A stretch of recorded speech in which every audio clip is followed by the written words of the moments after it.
For question 1, it asks to calculate delta H reaction from delta HF value and draw a reaction energy diagram with potential energy on the y-axis and reaction progress on the x-axis. Show the reactant product and delta H reaction on the diagram.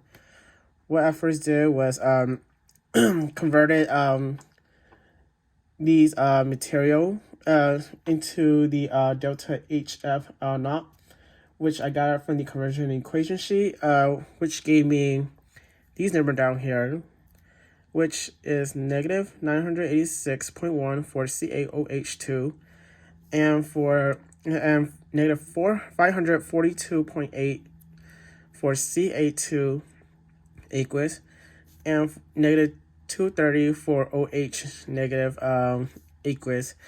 What I did was multiply it by the amount of number each material had.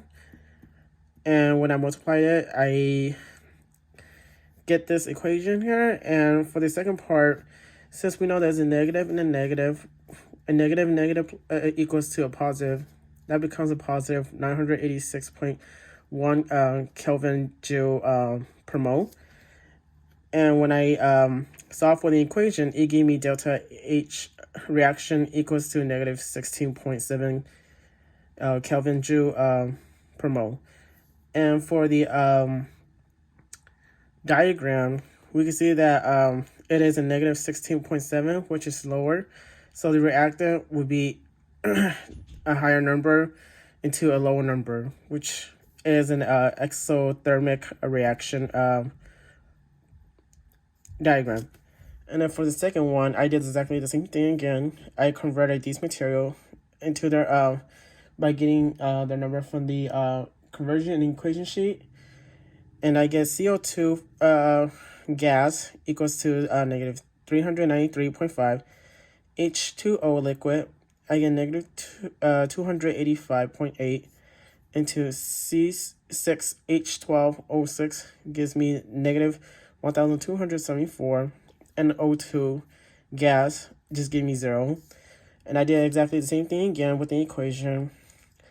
This side becomes positive because of the negative, and negative equals to a positive. So basically, I added up this equation, which is negative 1,274 Kelvin Joule per mole plus 4,075.8 Kelvin joules per mole.